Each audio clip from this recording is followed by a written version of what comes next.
الحمد لله وحده والصلاة والسلام على من لا نبي بعده أما بعد أعوذ بالله من الشيطان الرجيم بسم الله الرحمن الرحيم سیرت النبی کریم صلی اللہ تعالی علیہ وسلم قسط نمبر 215 معرکے کا آغاز اور قلعہ نعیم کی فتح۔ بہرحال یہود نے جب لشکا تو سیدھے شہر میں بھاگے اور اپنے قلعوں میں قلعہ بند ہو گئے، اور یہ بالکل فطری بات تھی کہ جنگ کے لیے تیار ہو جائیں۔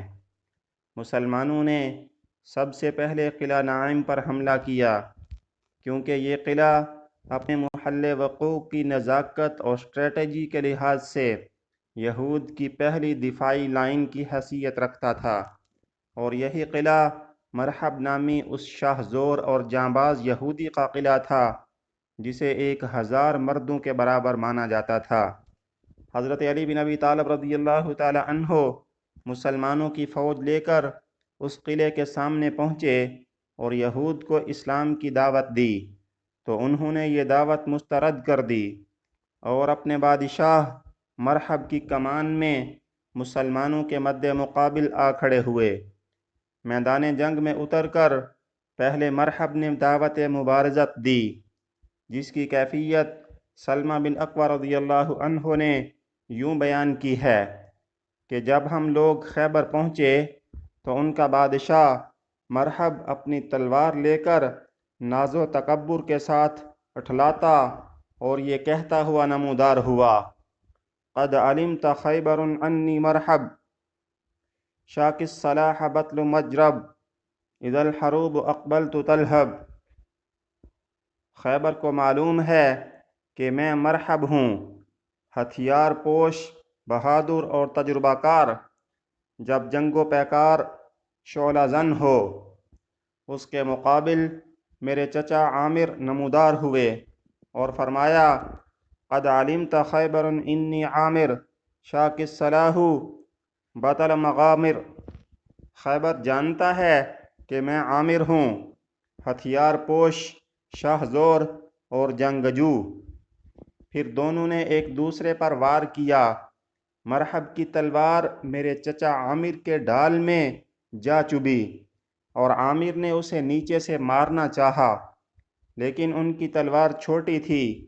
انہوں نے اس کی پنڈلی پر وار کیا تو تلوار کا سرا پلٹ کر ان کے گھٹنے پر آ لگا، اور بالآخر اسی زخم سے ان کی موت واقع ہو گئی۔ نبی کریم صلی اللہ علیہ وآلہ وسلم نے اپنی 2 انگلیاں اکٹھا کر کے ان کے بارے میں فرمایا کہ ان کے لیے دوہرا اجر ہے۔ وہ بڑے جانباز مجاہد تھے، کم ہی ان جیسا کوئی عرب روئے زمین پر چلا ہوگا۔ بہرحال حضرت عامر رضی اللہ تعالیٰ عنہ کے زخمی ہو جانے کے بعد مرحب کے مقابلے کے لیے حضرت علی رضی اللہ تعالیٰ عنہ تشریف لے گئے۔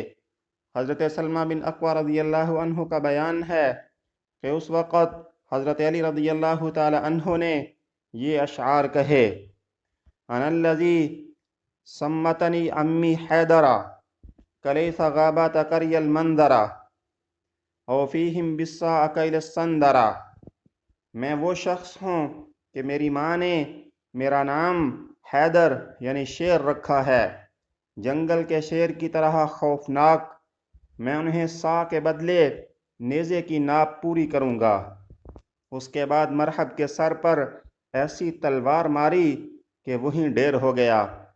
پھر حضرت علی رضی اللہ تعالی عنہ ہی کے ہاتھوں فتح حاصل ہوئی۔ مرحب کے قاتل کے بارے میں مآخذ کے اندر بڑا اختلاف ہے، اور اس میں بھی سخت اختلاف ہے کس دن وہ مارا گیا اور کس دن یہ قلعہ فتح ہوا۔ صحیحین کی روایت کے سیاق میں بھی کسی قدر اس اختلاف کی علامت موجود ہے۔ ہم نے اوپر جو ترتیب ذکر کی ہے وہ صحیح بخاری کی روایت کے سیاق کو ترجیح دیتے ہوئے قائم کی گئی ہے۔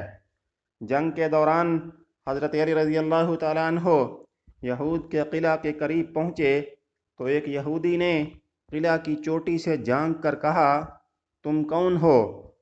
حضرت علی رضی اللہ تعالیٰ عنہ نے کہا: میں علی بن ابی طالب ہوں۔ یہودی نے کہا، اس کتاب کی قسم جو موسیٰ علیہ السلام پر نازل کی گئی، تم لوگ بلند ہوئے۔